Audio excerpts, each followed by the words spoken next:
Good morning. Wait, I was going to do a little intro. Oh, okay. Hey everyone, I'm Andrew Ashur, the founder of Lucid Bots, and today I'm joined by Robert Blank, our head of product, and we're going to dive into the many lessons he's learned along the way from bringing our first product to market. We're going to talk about the future of the robotics industry and, a little bit of life mixed in there as well. So Robert, let's just start it off. You've been here for almost 4 years now, but let's talk about life pre-Lucid. Maybe explain how you first got your entry into the drone industry. What did that look like for you? Sure. So I was working in, just this amazingly boring corporate job and energy and It's fascinating. yeah, so fascinating. Environmental compliance, building databases and greenhouse gas emissions reporting. It doesn't get much more exciting than that. So was bored, and it actually started this thing I called it an entrepreneurial working group. I couldn't come up with a better, name for this thing. But anyways, I'd meet a couple people who were interested in startup stuff, and we'd meet in a new brewery in Denver, Colorado every Thursday. So out of that came this idea for Mountain Drones, which was a company that we were building to deliver explosives for avalanche control. So originally the idea was we were gonna use drones for search and rescue, but that was really tricky because snow is a weird particle, molecule, water, and sensors. Like, it was just a tricky problem to solve. So anyways, we built Mountain Drones, and through that company, I failed a lot. Like, I learned a lot, and I learned hundreds, if not thousands, of lessons of what not to do. And we got a couple things right, but ultimately, left that and was brought into another company where we used drones for mapping. We built a software company for geospatial data analytics. So still kind of in the energy space, but learned a lot about image processing and just managing massive volumes of data kind of surrounding drones, but not purely in the hardware space. Okay. So I want to unpack, you said you learned thousands of things from those failures. And we often have an expression like failure's never final so long as you learn something from it. As you reflect over that journey, which learning lesson stands out above the rest? Gosh, how long is this? As long as you want it to be. So, man, I think the biggest one that I went through a startup incubator, and there were so many little anecdotes, and you went through Y Combinator, and there's so many things that people told me, and I understood the words that they were saying, and I really thought that I understood the concept. So, for example, approach big markets. Like that. It seems so obvious. What does that mean to you? So, what it means now is different than I think what it meant before. Sure. So, what it means now is really looking at,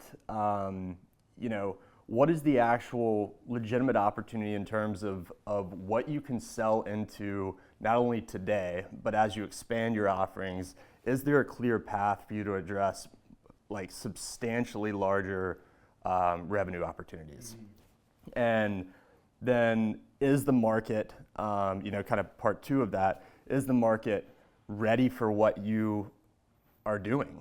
Timing is such a huge factor. So, kind of back to the original question, what did I learn? It's like, at that time, this was like 2014, and like a lot of the drone stuff that we have today, a lot of the tech, just wasn't very mature. So we found ourselves spending a lot of money and a lot of time inventing things that would ultimately become more commoditized later. So in hindsight, I would have just focused on the payload and not really tried to build the drone then.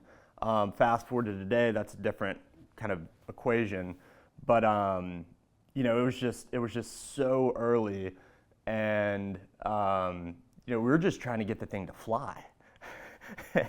and then market maturity happens, and we kind of look up and it's like, oh my gosh, there's a lot of people who are really good at building drones, and we had just spent a ton of money doing it. So it was good fun. Yeah, it was painful and slowly painful in all the wrong ways. Oh man. Well, you're a smart guy. You could have explored most of the time, explored a lot of different career opportunities. And I'm just curious, like, what was it that originally drew you to Lucid, more specifically this industry, wanting to work with robots? So, I think through like all of those lessons and seeing, this entire industry evolve, going to 10 years of trade shows and seeing it always seemed like, and still today, it's like the same flavor of the same thing, just spun a little bit differently. Mm-hmm. You walk by 100 booths and it's like everybody's kind of doing the same stuff. And I thought about, like, why is that? And this probably ruffles some feathers, but a lot of what they're tackling, it's the easy stuff. It's the you're just kind of recycling this idea that somebody else has kind of refined over here, and then let's build a little bit better fleet management. Let's build a little bit better. It's just kind of incrementally better mousetraps, like along the way. And so looking at Lucid, what's most exciting for me is this concept of a robot actually doing work. So, I came from that side previously where, the planes and robots and drones were collecting data from the world around us. It's valuable. I'm not saying it's not valuable, but I mean, we heard from our customers there, even then it's like, great, you found 72 problems. Now I got to fix them. You found 72 things that I didn't know about until you walked in the door. And so in one way we were helping them find their problems, but in a lot of other ways it was like we were kind of creating problems for them too. Half a solution. Half a solution. So here's this data in the work order. Now somebody's got to go do the work. Yeah, now somebody's got to go do it. So anyways, we ended up having to kind of bundle and sell the solution too. And that was, kind of a whole different animal. But, when we look at Lucid, it's really exciting because the robots that we're building are actually doing work. Like they're actually getting work done. And that's really cool. And it's also really hard. And I think that's why a lot of people kind of shy away from the type of thing that we're doing, is because it's not easy. It is not easy. But man, when you see it work, that is cool. Yeah. I'll certainly second that. I've got a lot more questions on the why it's hard, but I'll save that.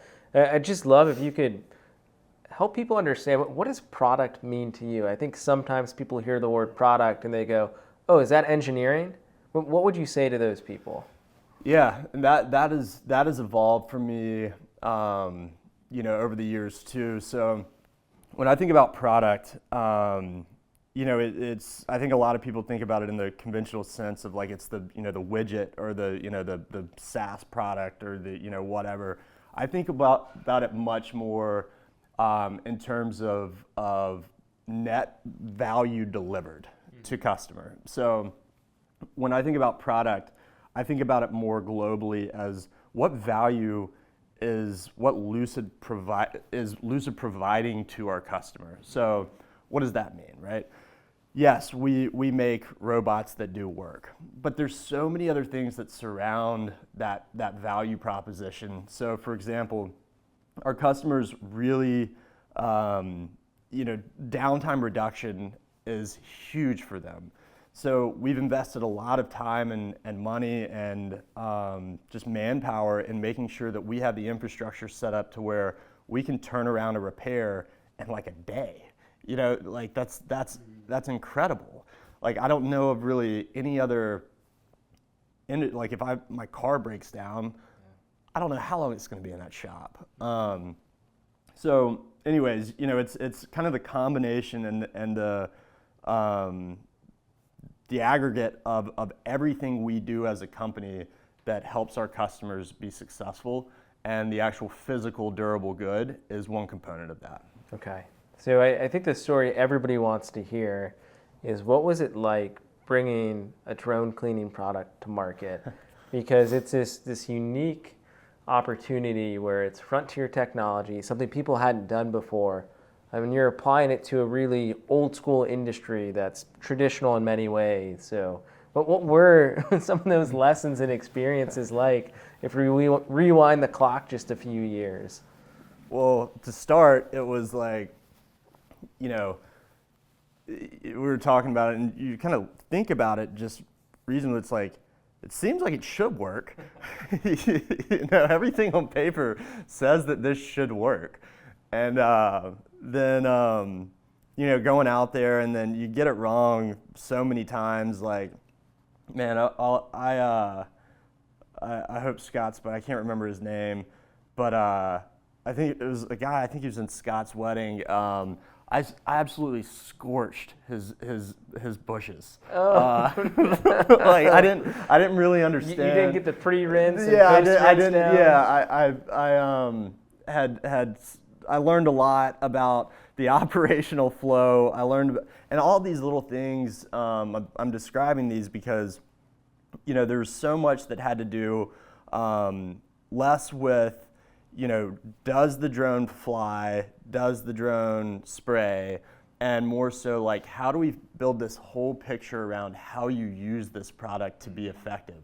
And so it was really just a lot of learning lessons there, and also, figuring out, what is it like to have a drone flying 10 feet away from buildings all day, every day. And, the number of little nuanced challenges in there in terms of sensor selection, sensor placement, it's spraying a liquid. We had, at one point we had VIO cameras on the rear, they'd get, then you're dealing with vibration, then you're dealing with what happens if chemical gets on the lens and dries. So there's all these super unique problem sets. Corrosion. Corrosion. Everyone's favorite Everyone's word, right? Everyone's favorite. It's like, I'm not really sure if there's any other, maybe other than drones on like a naval ship that have to deal with, this amount of exposure to just super gnarly operating conditions. I don't know if that answers the question or just poses more topics to unpack. Yeah, plenty more questions in there. We often almost overuse this term, like go-to-market strategy. Could you define that? Like, in your words, what does go-to-market strategy mean to you? So it means getting to no's very, very quickly.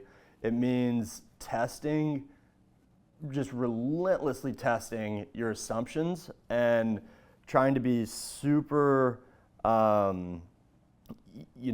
you got to stay out of the trap of falling too in love with an idea or a solution, and more so just staying in love with the problem.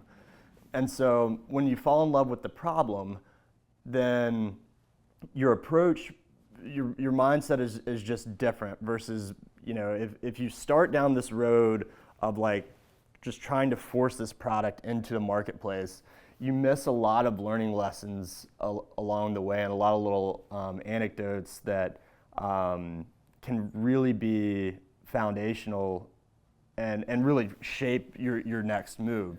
So a lot of what that looks like on a more tactical level is building and prototyping as fast as you possibly can and getting it out there. Like, get product into the field. Don't sit on anything longer than I mean, if you're not getting it out there and not getting feedback on this, you're doing it wrong. You're just straight up doing it wrong. There's never been a time where I've been out with a customer and I just haven't learned anything. And they've got a lot of answers, and they're going to tell you, what they think and push them. So a lot of that looks like getting it into customers' hands and saying, what do you think? And then upping the bar a little bit. It's like, great, you said you love it. Do you want to buy it? Yeah. A lot of people will tell you they love what you're building until you ask them to buy it, and then you'll get that candid feedback. Yeah. And I remember, I don't know, years ago now, you once told me, hey, the 2 rules we need to live by is know thy customer, we are not thy customer, we need to go spend more time with them. Yep. And I'm curious, like, you've been on so many job sites with customers. If I forced you here to pick one story that stood out above the rest, is there a particular job, moment in time? Yeah. I'm thinking about several in the context of, what the challenges that our customers are facing right now.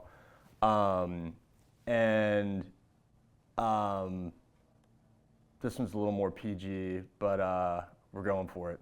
So PG-13? Yeah, PG-13. Okay. So with one customer, they had an overnight project, super high profile, and I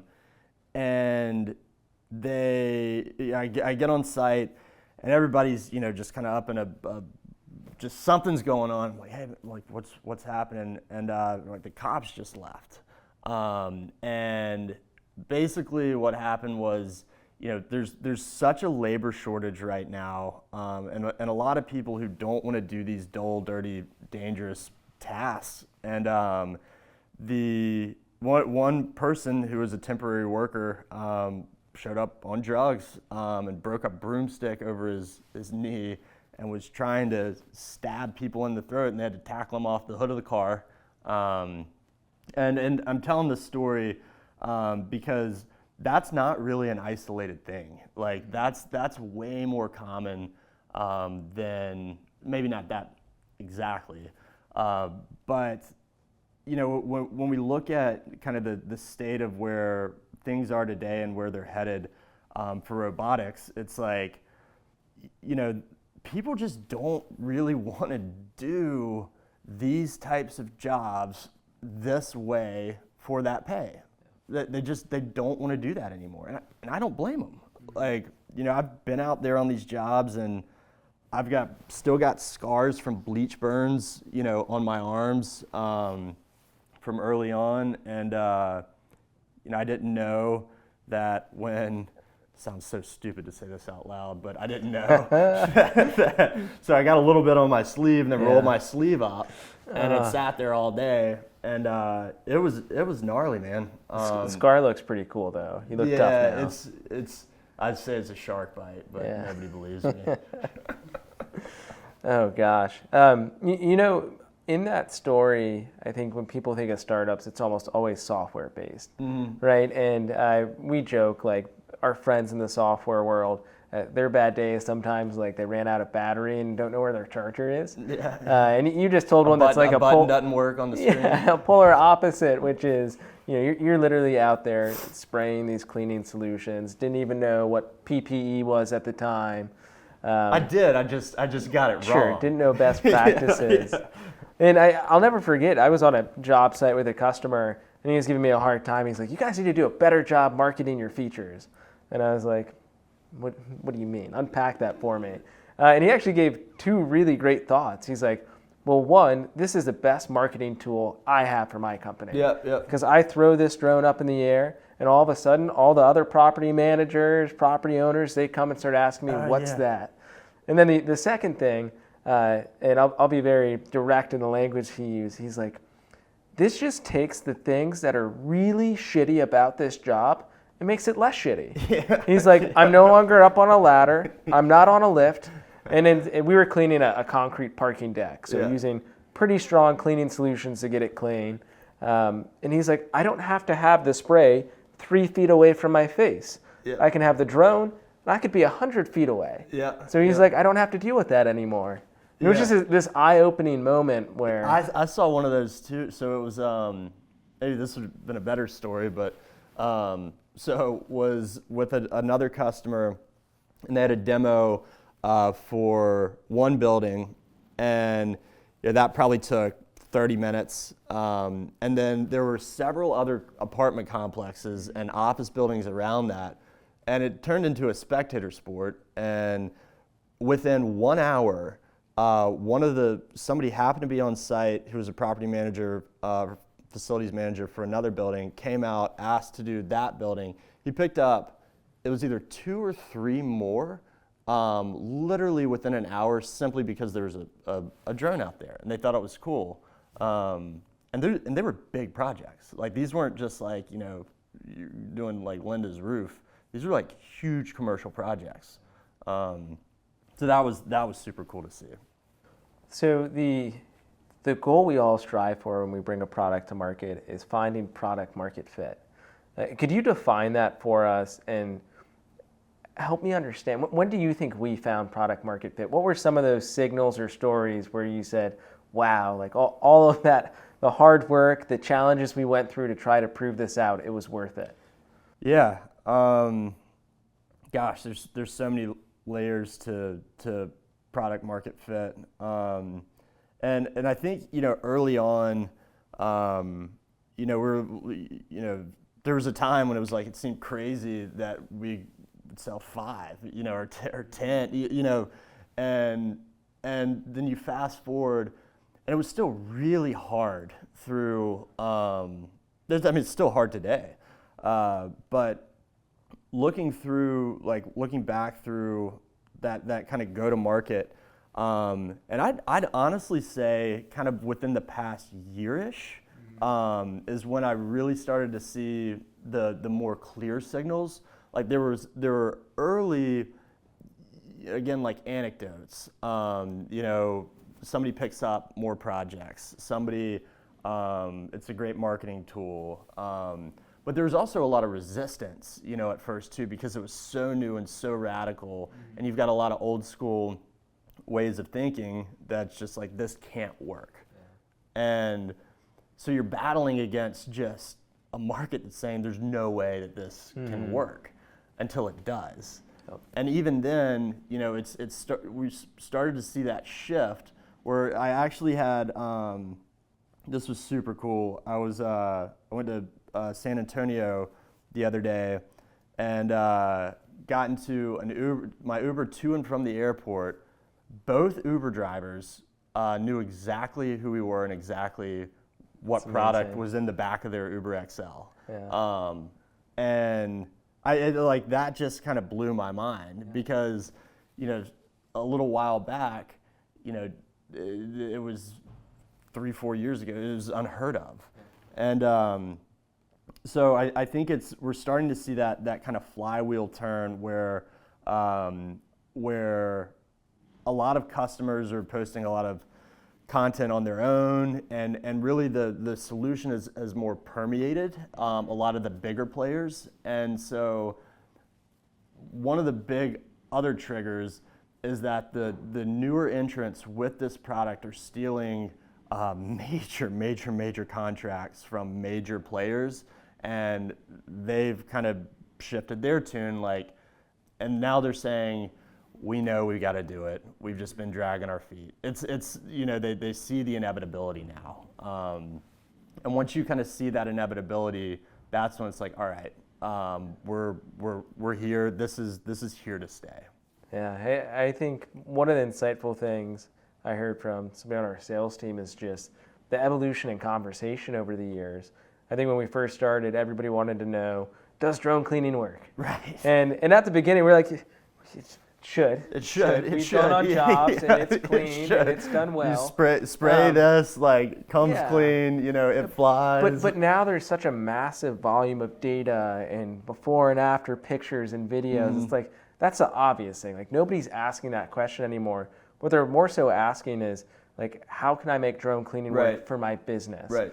So if somebody asked you that question, like what would be your recommendations if somebody tries to go from 0 to 1 in their own business of integrating robots into their operations? Sure. I think it depends on company size, in terms of approach. But, the easiest way to do it, and we've always said just crawl, walk, run. You just kind of rip the Band-Aid off, jump in, and maybe even if you're not comfortable flying yet, which you will be, there's a lot of pilots you can hire. There's tons and tons and tons of Part 107 pilots out there who want work, and so the easy thing to do. This is the plug, but buy a drone, hire a pilot, and talk to our CS team. It's really not as complicated as it sounds.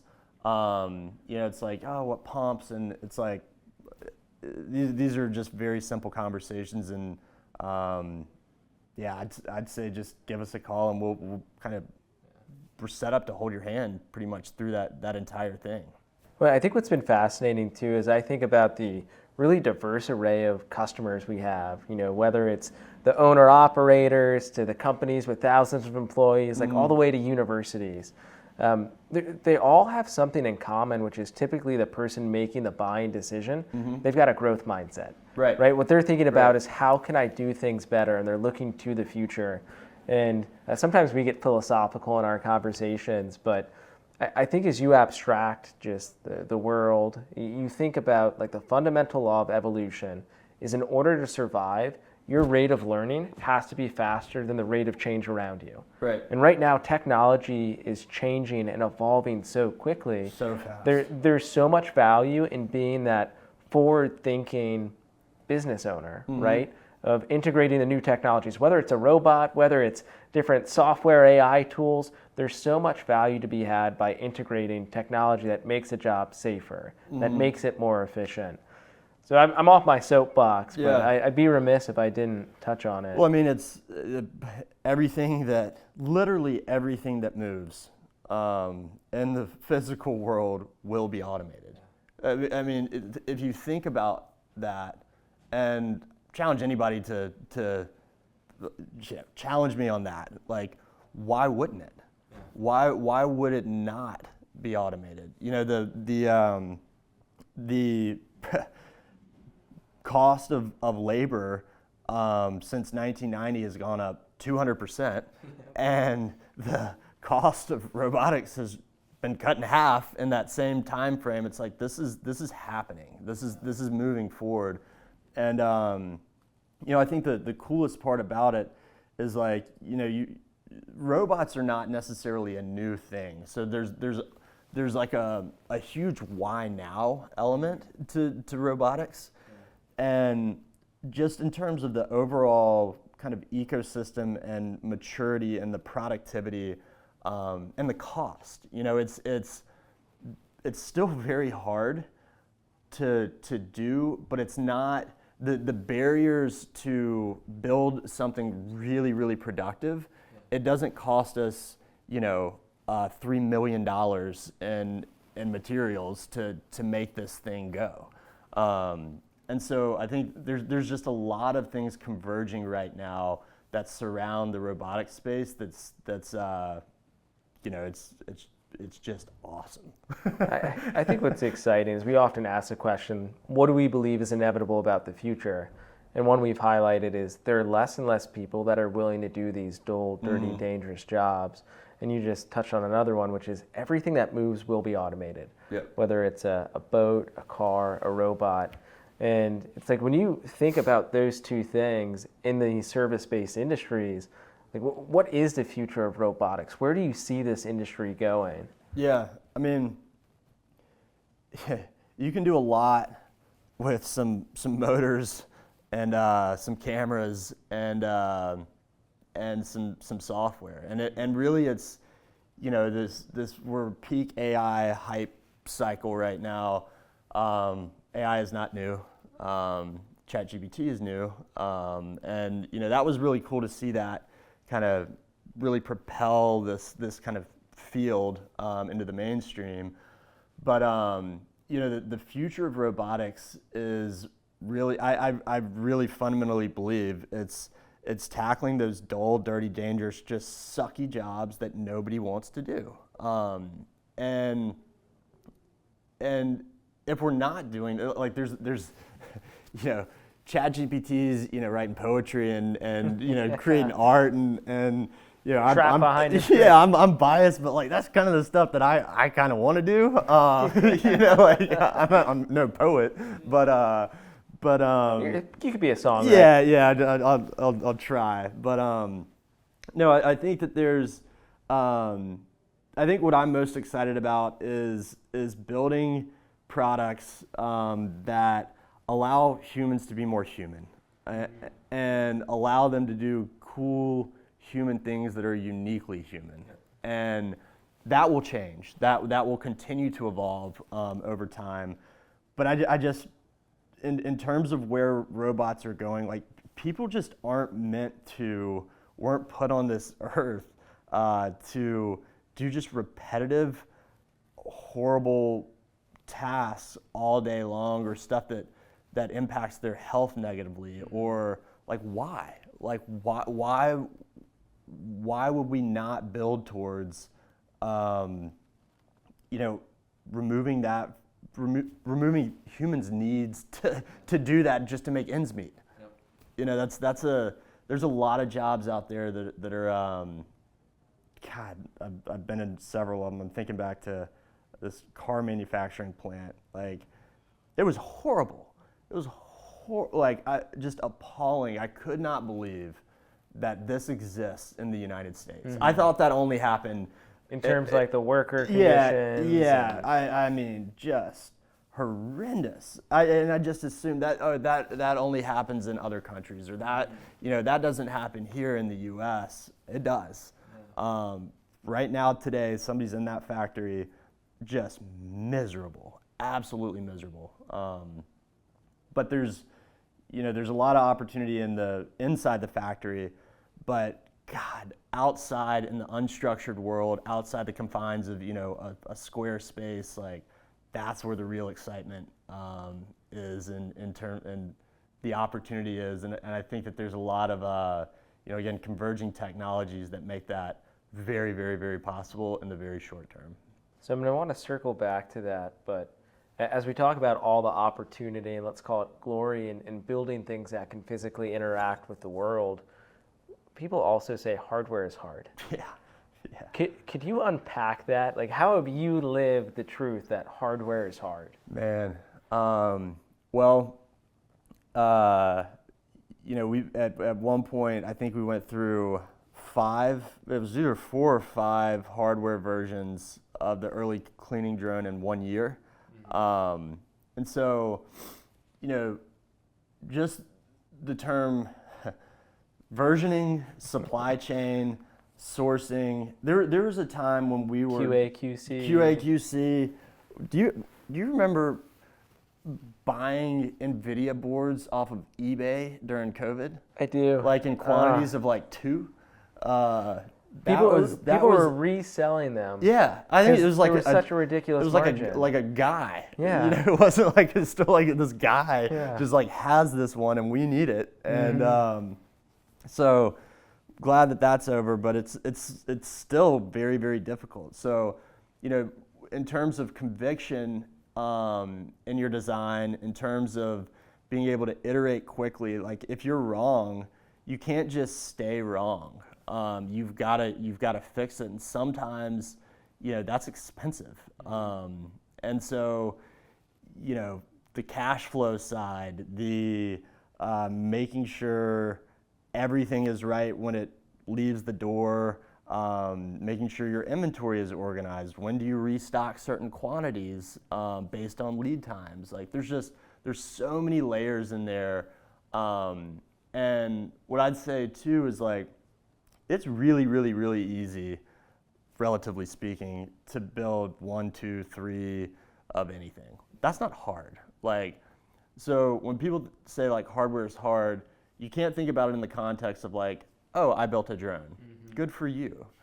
Like, yeah, I don't care. Like, me too. So did a million other hobbyists. Like, that's not what's hard. What's hard about hardware is everything in the business of hardware and that surrounds being successful in that space.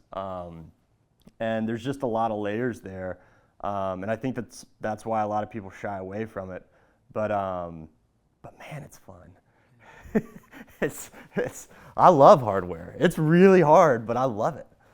Well, I think what's so exciting is there are a lot of transformative opportunities with hardware, right? Like a lot of software, it's the entry point is through a keyboard, the output is trapped behind a screen, and it's typically incremental gains. Right. But what we see in our world is quite literally transformative gains. Right. Like I think when we average all the job sites our customers have been on, it's about 1.9 times faster, but on some jobs it's up to 8 times faster. Right. So it's not like we're talking about 4-5% improvements. Right, like it's a radical change in the way that work is done. And that's a really exciting point to get to, but as you know, endless challenges just to get to that point. So for any aspiring entrepreneurs, folks in products, really wanting to build hard tech, frontier tech, what advice would you give them? I'd say just go for it.